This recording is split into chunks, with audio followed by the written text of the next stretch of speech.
Welcome back to Second Take, everybody. It's episode 15. I have no idea how we got there. It felt like it was episode 10 literally yesterday. But here we are. Armand's here. I'm here. We're ready to dive in. How are you, Armand? I'm doing well. It's a little weird doing the show on a Wednesday, but my lovely co-host is getting surgery. We want to wish the best for you. Hopefully you come back safe. You can do the show so we can debate more. But let's get right into today's topics. We got a lot of interesting stuff to talk about. All right, we're going to start out with the draft. I know last week we discussed the first round of the draft. Obviously, there were 6 more rounds. Not much to discuss. A few fun facts. This is not very fun for me. Texas had no players drafted in the draft, which is that's the first time that's happened since 1937. Not good. But for us Longhorns, we are happy because a lot of Louisville players went. And since we took all of Louisville's coaching staff, that's good for us. So, glass half full, right? Yeah. Another big thing, of course, we can't forget this. Michael Sam was finally drafted in the 7th round. I believe he was like the 256th pick in the draft or something like that. So he's now currently the only actively gay player in the NFL, which is a huge landmark, huge thing for him. I'm shocked that it took that long for someone to pick him up. Armand, I know you have some facts about that. We are both shocked. Yes, Michael Sam actually had better statistics than the number 1 pick in the draft, Jadeveon Clowney. He was also SEC Defensive Player of the Year. Just to rattle off some stats, he had 31 solo tackles, 17 assisted tackles, 19 tackles for loss, 11 and a half sacks, 2 forced fumbles, and a defensive touchdown. Yet this guy went in the 7th round. I think that for every other NFL team that didn't draft him, they basically slapped him in the face. And I'm very appreciative of the Rams drafting him. And I know it's more than just the fact that they want to have a gay player on their team to bring in publicity and all that. They recognize that he's very talented and he's going to bring a lot to their defense. And I think that they made a great decision there. And Michael Sam is focused on football. He doesn't care about the media. He doesn't care about the fact that people care that he's gay. He just wants to play football, and he's happy that the Rams brought him in. And I feel that the Rams were one of the biggest winners in the draft because of them drafting an offensive lineman to help Sam Bradford, as well as bringing in Michael Sam, because he's really going to help them a lot. I honestly, I don't have words. I'm actually really, really upset about the fact that it took him that long to be drafted. No, I mean, and there is only one reason for it. Whether teams want to admit this or not, the only reason they did not draft him earlier than the 7th round is because he is gay, and they didn't want that on their team. And that's point blank. And something I want to discuss, I actually wrote a blog post about this because it's something that really upset me. After Michael Sam got drafted on ESPN, they showed him, just like they show everybody else, in their living room, finding out the news, whatever. Michael Sam was extremely emotional. It was beautiful. He was bawling, answering the phone. You could tell how much this meant to him. He then hugged his boyfriend, was holding hands with him, and kissed him. One small kiss, and people were freaking out. I mean, people were on my timeline on Twitter saying, I can't believe ESPN did this. It's disgusting. They took it too far. I wasn't watching, so I figured they showed someone dead or something, like something terrible happened. And then I found out that they showed that, and this is what everyone's freaking out about. I mean, of course, I am in Texas. This is the South where people are not very well receptive to that. And it bothered me to no end. Bomani Jones, a writer for ESPN, actually took to Twitter, changed that picture of Michael Sam and his boyfriend kissing to his avatar on Twitter, and he was just letting people hate, and he was accepting the hate. He was talking to people because the things people were saying to him and saying in general were absolutely disgusting, and I cannot imagine being Michael Sam and hearing that much hate on a daily basis. I mean, he was picked in the NFL draft. Why is this even coming up? And then we can show a guy and a girl kissing because the boy just got drafted to the NFL, but you can't show a gay couple doing the same. It's just our generation being, not our generation, the whole entire country, every generation is just taking problems that have nothing to do with them and making it their problem. Because what does Michael Sam have to do with you? How does this affect you? It doesn't. And I could not stand the ignorance I saw, and I feel so bad for Michael Sam. I think he's probably one of the strongest people out there right now because he is dealing with so much hate. I cannot imagine his Twitter mentions and everything that he has to see on a daily basis. I can't imagine, and I applaud him for his strength, and he's been so graceful through it all. He's an amazing person and player, And I know all he wants to do is play football, and he just wants to get to that. Exactly. I feel that if people are uncomfortable seeing two men kissing on TV, then you just have a lot of growing up to do, a lot of maturing to do, because LGBTQ people are here. They exist in our country, and they're going to continue to come out. With athletes coming out, a lot of people are going to feel more comfortable coming out because they see these big names in the media doing so.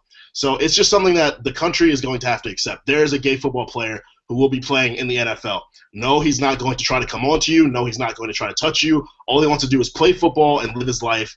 So you just have to accept that, because you I'm can't. so glad you said that, because actually one of my classes, my African Americans in sports class, this came up, and I have never heard ignorance like that before in my life. People, non-athletes and athletes in the class were saying, oh, he would come on to me, and it's hilarious. It's hilarious how this misconception has gone around, how ignorant people are, and it's truly ignorance. And this is actually something funny that one of the girls in the class, she turned to the football players in my class and said, you know someone on your team is gay. Statistically speaking, someone on that team has to be gay. And they all got so offended because the way male athletes see it, it's a very masculine sport. And for a gay player to be there, it attacks their masculinity. So that's why these people have such an issue with it. And of course, before the draft, all these players are saying, oh, we would completely welcome him, blah, blah, blah. I heard Colin Kaepernick say that and Cam Newton, but you saw neither of those teams draft him. And I think the reason the Rams did, and I'm so glad the Rams did, because someone had to do it, the Rams picked up a great player. And I have said this ever since he came out, no team in the South was going to pick him up. I could promise that. It doesn't matter how bad they needed the position, they weren't going to do it. And so, yeah, that's why the Houston Texans picked Jadeveon Clowney and not Michael Sam. Yeah, Michael Sam's combine wasn't the best, but what does the combine have to do with a year full of stats, Just like you said, he had better stats than Jadeveon Clowney. Yep. But, I mean, there's a reason for this, and there's a reason he wasn't picked till the 7th round. I mean... Yeah, it's ridiculous, but I really do wish him the best of luck. I'm going to be watching the Rams very closely because I think they're going to be very good, but I'll be watching for Michael Sam as well. Yeah. So, good work, man. I wish him the best of luck, and let's talk a little more football. I'll try not to cry right now, but I was very excited to announce that Vince Young had signed with the Browns, and then he was cut the other day. The emotions right now. I want to explain to people who don't really know how that works. He did sign a one-year contract, but until you are on the 53-man roster towards the end of summer, you can really be cut at any time. I mean, just because you're on contract doesn't mean anything. I believe that they still have to pay him a certain amount, but teams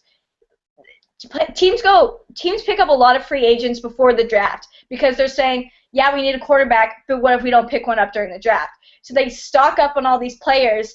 And then once the draft happens, they're like, all right, we're going to cut them, because they have probably 80 or so players on their team, and they have to get it down to 53 by the end of the summer. So that's why they can cut Vince Young. Vince Young was not the only player cut. There's a few others. He was just a notable one. Fozzie Whitaker, the running back from Texas, was also cut. I didn't even know he was on the Browns because, as we said, the Browns is the Bermuda Triangle of players because we don't know where they go. But I guess that's where Fozzie was. And people have asked me why is Vince Young getting cut all the time. He was cut from the Bills, the Packers, and the Browns, and that is solely because I think they're using him as a placeholder until they pick up more players in the draft, figure out what they want to do.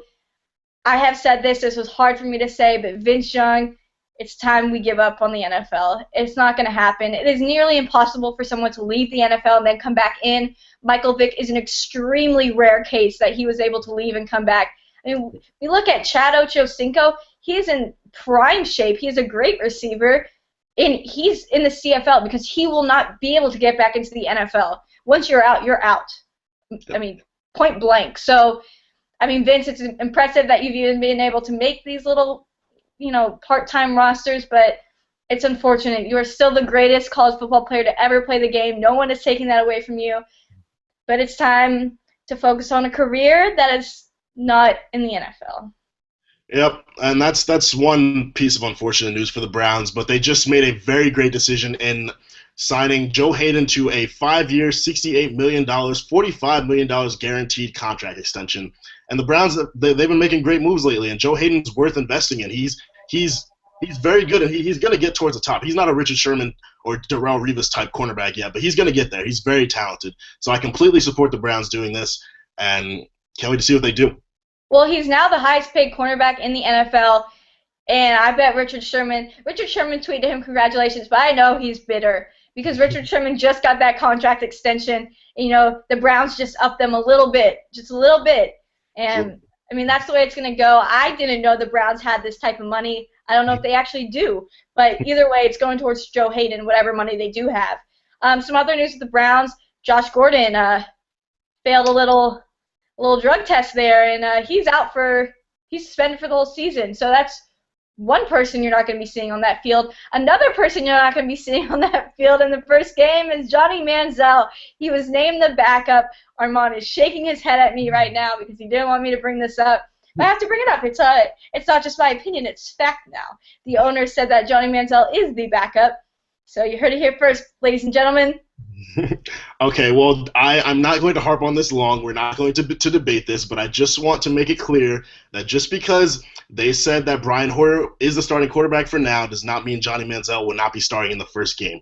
If he's impressive in training camp and preseason like I predict he will be, I firmly believe Johnny Manziel will be starting. I think that the coach of the Browns said this to humble Johnny Manziel. He's getting a lot of attention being called Johnny Franchise and Johnny Cleveland. So the coach is trying to humble him and make him understand that this is not his team quite yet, but he has to earn that spot, and I believe he will. That's all I'll say. Let's move on. Okay, anyways, another thing is Teddy Bridgewater, the new Minnesota Vikings quarterback, said he did not want to be drafted by the Browns, and he's so happy that he wasn't, that the Minnesota Vikings picked him up first. We all know it. Quarterbacks go to die in Cleveland. Moving on, we want to talk a little bit about the playoffs. So we've got some great series going on.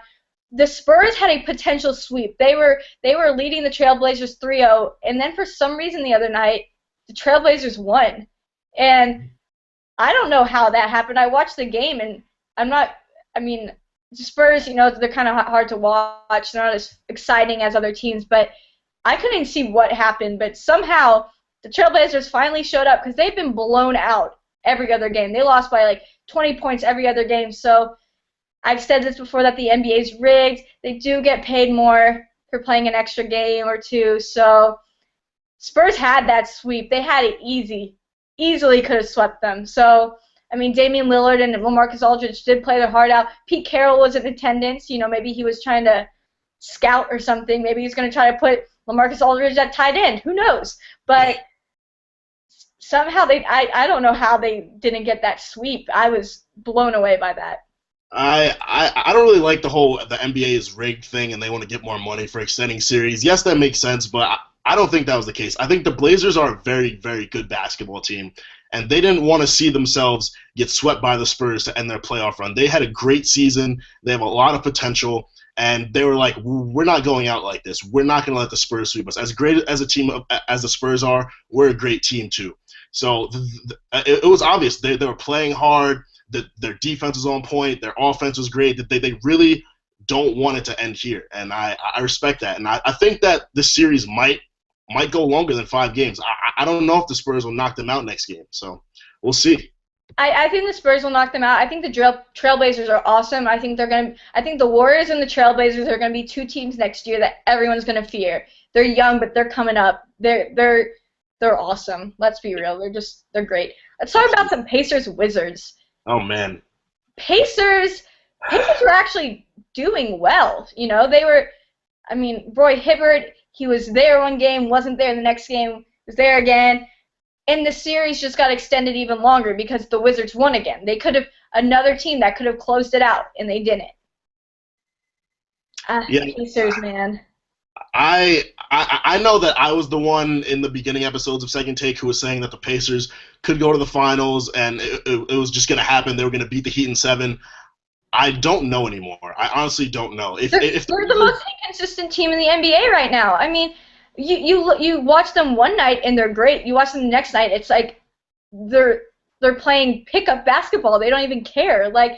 So I do believe they're going to end up winning this series against the Wizards, and they will play the Heat. And they could either beat the Heat or they could get destroyed. It really depends on who they want to be that night. If they want to be the Pacers or they want to be like street ball team, you know. I don't know what's going on in that franchise right now. I don't know what's going on with Roy Hibbert especially. It's fishy business over there. Yeah, honestly, it makes no sense. You just don't know what you're going to get from them. And they were so hot during the regular season, and then they hit that little snag, and then they heated up again. And then the first round, the Hawks are playing them great. Like the Pacers just and I don't get what it is. Like there's no drama in the organization. They're not having a Donald Sterling incident. Roy Hibbert's not having any personal issues. Mentally, they're just not the team that they were before, and they really need to get back to that because they're very talented and they could make noise, but I don't think this year's the year. I'm going to have to withdraw my statement, and Miami's going to the finals. I mean, whoever goes to the West is winning it all. That's all I know. The East, True. I mean, someone has to go, obviously, but, you know, speaking of the Heat, they are in a series with the Nets, another team that could have just won it all, and the Nets actually came back and won a game against the Heat. Pretty good game.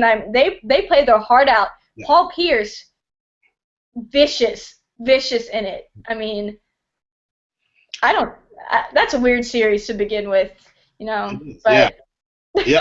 A lot of people predicted it would be a competitive series. I didn't believe it, and the Heat won their first couple games against the Nets. I was like, all right, the series is over. But one thing you can't forget is that the Nets have a lot of veterans who have a lot of playoff experience. Paul Pierce, Kevin Garnett, Darren Williams. They have a lot of players who know, Joe Johnson. They have a lot of players who know how to turn it on when they need to. So you can't completely count the Nets out. Obviously, the Heat are going to end up with winning this series, but the Nets have a lot of players who can make it competitive. So I wasn't completely shocked that they actually ended up winning that game, despite the fact I know the Heat are going to win. Yeah, I mean, it's nice they're like playing finally, and they were at home. They do play a lot better at home. I mean, the Heat is very hard to play at home. Like in Miami, that's a very competitive home crowd. It's hard to do. Again, we all know that the Heat are going to end up winning. I thought that they were going to end up sweeping the Nets. So it's good that the Heat finally get some competition. We all know the Western Conference is a lot more competitive than the East. Yes. I don't even care to watch these Eastern playoff games because, I mean, the Pacers is a good series, I guess, but you don't know what you're going to get. It could be very competitive or it could be the Wizards blowing them out or vice versa. So we actually, before we talk about Thunder's Clippers, we want to talk a little bit about our favorite, Donald Sterling. If any of you did not tune in, Donald Sterling went on Anderson Cooper and had an interview with him. Anderson Cooper went to Sterling's house. There was no PR people there, none of his lawyers, nothing. So first red flag. And Donald Sterling was, I can't even put into words. He dug himself into an even deeper hole. One of the things he said was that the media is saying that the NBA wants him out, but the NBA still wants him. His players still love him. He kept saying that the players still love me. He said, what do you think? They're all going to walk off the team, basically trying to bait the players a little bit, that they're not going to leave. Like, regardless of what he said, they're not going to leave. And then he went on and just bashed Magic Johnson, bashed him by everything. He said that he wasn't judging his character. He kept saying he's a great person, but then he kept on saying, but he has HIV. This is not someone we should look up to. And I saw where he was getting with that, but he didn't word it right. I think the point that he was alluding to, this may not be it at all, was that we admire Magic Johnson. We don't discuss much of his disease, that we admire him as a player, as a person, because he's great in both those fields, but we don't talk about the mistakes he's made. And I think that's what Donald Sterling was saying, and if that's what he meant, then I agree. That is a good point. But I'm not sure if that's what it was. Sterling was also extremely uninformed. He kept saying that Magic Johnson had AIDS, in which Anderson Cooper said, no, it's just HIV. There is a big difference. I don't think Donald Sterling knew the difference, nor did he very much care. He also said that Magic Johnson called Donald and said, don't do anything, wait for me, we're going to fix this. So that's why Donald Sterling never released an apology, and it took him this long. It took him 2 or so weeks. And he also said, I'll say it, he's great, but I don't think he's a good example for the children of LA, that he would go and do what he did and get AIDS. Again, saying AIDS, not HIV. He also said that he does nothing for the minorities in LA. He said he does that, but Donald Sterling said that, you know what I do? I spend millions on helping minorities. And he was just going on. He said that Magic Johnson does nothing for the community, nothing for people with AIDS, nothing for black children, nothing for minorities in general, which Anderson Cooper later discussed that those were all extremely incorrect because Magic Johnson is very involved with the community. He was really just going. He also talked about the girlfriend and said that he could not believe that she betrayed him like that. He never talked badly about her. He was just saying that she's a very great person, all of that. He randomly would start crying but would recover himself very quickly, which I found a little odd. He thought that Stiviano really loved him and really cared for him, and he was sad that that was not the case. Try and think what else he said. There was a lot of ridiculous things. After he was upset about Stiviano, he did say that being adulterous at his age is not a big deal, which is the first time we've heard anyone ask about the fact that he has a wife and a girlfriend, which I've been waiting to hear about. But it was weird. And in an interview that his wife had, she said that he's showing early signs of dementia, in which Anderson Cooper said that he didn't notice any of that with Donald Sterling. He was very on it. You could tell that he's a very old person and very confused about what he's saying. I'm pretty sure he's forgetting what he's supposed to be saying because he just attacked Magic Johnson for no reason. No reason. Yeah, a lot of what Donald Sterling said I just don't understand. I can't respect him as a person. I don't get how he can make negative comments about Magic Johnson having HIV. Magic Johnson didn't choose to get HIV. So making racist comments is a lot different than having unprotected sex and being unaware of the fact that the person you're with has a disease. Magic Johnson didn't choose that for himself. It's not like he's going around spreading it. He's not going, but Donald Sterling's going around making racist comments. I honestly just don't get what he's trying to do. Like he's digging himself a deeper grave every time he speaks, and I honestly hope he's out of the NBA. Like I can't take it. I just don't. I have no words. I mean, according to Donald Sterling, nobody wants him out of the NBA. We all know this isn't true. The next day, following the Donald Sterling interview, Magic Johnson went on Anderson Cooper, and I have to say he did an amazing job. I have some quotes that he said. Magic said, "I was blown away. I couldn't believe he had said those things, make those racist comments, and then he threw me in." Again, during the Donald Sterling interview, he was just talking and all of a sudden just bashing Magic Johnson. He also said that he doesn't know the young lady and that he barely knows Donald, which Donald Sterling kind of confused. Donald Sterling also claimed that Magic wants to buy the team, in which he later addresses. Magic also said, "If you don't want me at your games, I won't come. I was upset that he brought minorities into it." He said it straight that he does not know V. Stiviano. Magic does not know her, and that different than what Sterling said, Donald called Magic, not the other way around. And Donald asked him to go on Barbara Walters with him, and Magic said, "No, I'm not going to sit there next to you on Barbara Walters and act like everything's okay." And he also told Donald to apologize to everyone and consult his lawyers.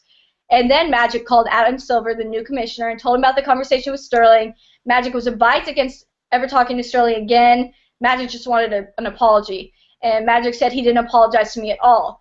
And he talked a lot about the fact that Donald Sterling in the interview was saying a lot of things he just does not know about. And he was extremely uneducated on the subject of HIV and Magic in general. And the way Donald Sterling talked about it was like that Magic's trying to hide his HIV. And Magic said, 22 years ago, I announced that I had HIV, and I came out like a man. I told the world. I didn't blame anybody else. I understood what I did was wrong. He owns up to it. And he also elaborated that he helps a lot with people with HIV. He hangs out with the patients. He helps people get through it. He was just he had no knowledge on the subject of what was real. He said he disrespected Magic Johnson for literally no reason, and Magic Johnson is very proud of the work he does for the community, and he said that this really upset me.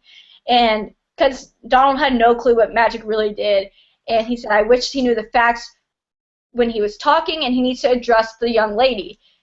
And he also talked about the whole fact of wanting that the players still love him, and Magic cleared it up. He said, the Clippers and other players in the NBA do not like Sterling, and Magic does not want to buy the Clippers. He said that if he was going to be dishonest and try to deceive someone to trick them into stealing their team, he was like, I'd steal the Los Angeles Lakers. That's who I want to own, which was a great way for him to really end it. he had a great interview. Magic Johnson, those were very hard topics to talk about, very awkward too, and he held himself with great poise, a lot of grace. I have so much respect for him, even more now after watching that interview. I think he handled it well, and everything he made was a great point. He feels that the NBA is doing all they can, and Adam Silver is doing a great job in handling this. Governors will force him out. But Donald Sterling kind of said in his interview, he said that he wouldn't want to go to court, but that he would. He was not being consistent in what he said, and he also did say that he thinks his wife is divorcing him. He thinks. It was bizarre. It was bizarre to hear Donald Sterling speak. He's very confused about a lot of things, and Magic Johnson had a great interview, and I recommend everybody watch that because he addressed every issue as needed be. Absolutely. The facts of this entire situation are that Magic Johnson is the type of person you can look up to. Donald Sterling isn't. That's all I have to say. Yeah, it's a tough situation. I've said it many times. I feel the NBA should really just drop it because I could tell by watching this. I don't think he has dementia, but I can tell he is not fully there. I can say that with certainty. The things he said, he seems just confused, like he has no idea what he's saying, what he's doing, or really where he is. And I'm not saying he's early onset dementia, but I don't know what it is. But I have no words for that. But talking about the Clippers, let's talk about this Clippers Thunder series, which is probably the best thing going on in the NBA right now. Probably this always happens, I feel like, in the West. The West always has a great series that we all want to be the finals. Years ago, it was the Lakers Magic. That was the best, and we wanted that. But this one is so good. This is so much fun. And last night, it came down to the wire, and a lot of people were upset because there was some, I wouldn't say controversial, but it's become controversial. This play where, who was it on? I think it was Reggie Jackson. Is that correct? Reggie? On the Thunder, he had the ball.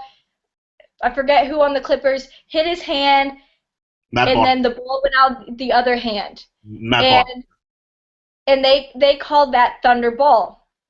And the Clippers were like, but it went out on our ball.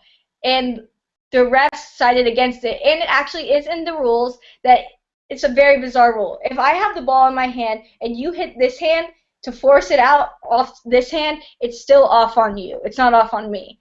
And that's what we finally learned. We never knew about this.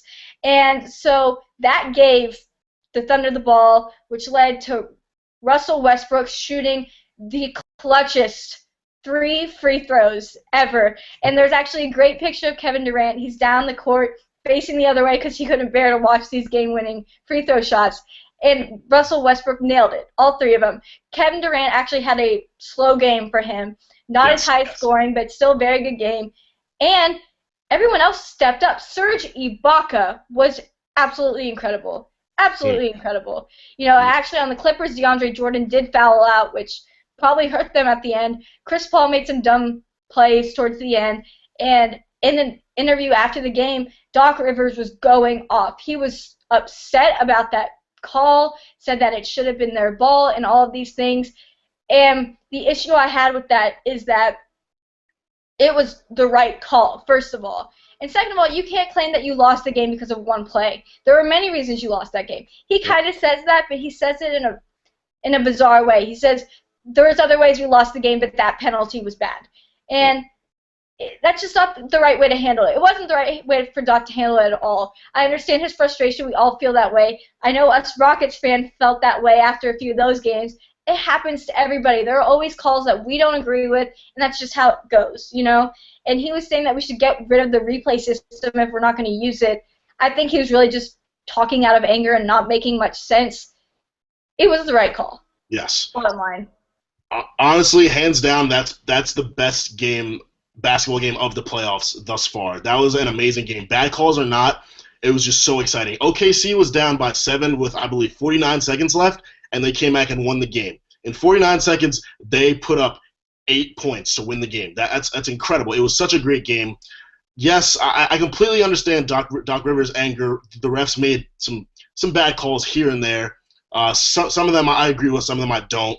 But at the same time, it's not the ref's fault that Chris Paul turned the ball over a couple times. It's not the ref's fault that Chris Paul fouled Russell Westbrook. You can't blame the refs for everything. It was a great game. OKC is resilient.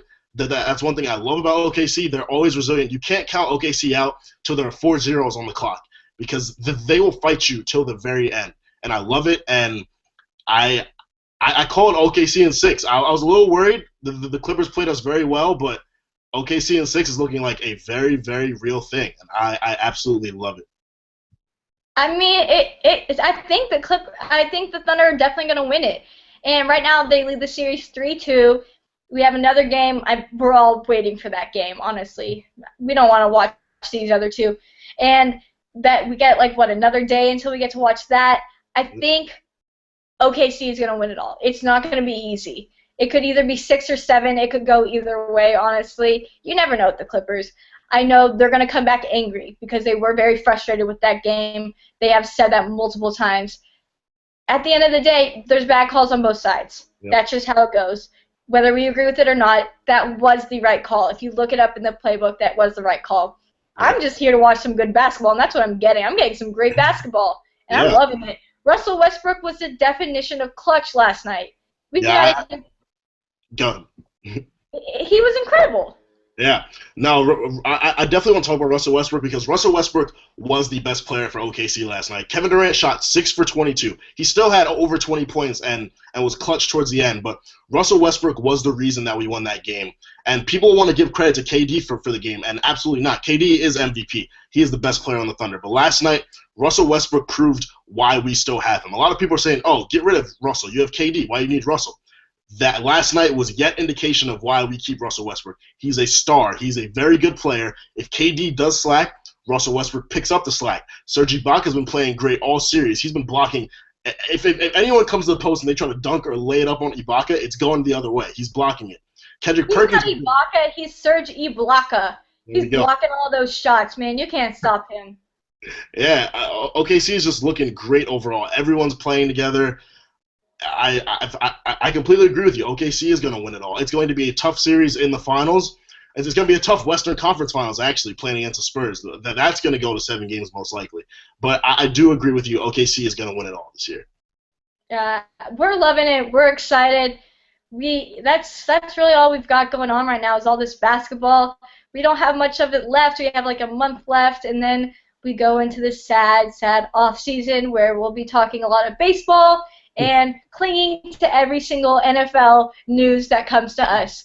So we hope all of y'all have a great rest of your week, and we will see you next week. And if anybody is ever interested in coming on and being a special guest, just let us know. We're always excited to talk to new people and talk some sports and figure out what we can argue with y'all about. So if that's interesting to any of y'all, just let us know. Yep. I want to thank you guys for tuning in on a Wednesday. I know it's a time change. Hopefully it didn't conflict with you guys' schedules too much, but we appreciate you guys watching every week, and we will see you next Friday.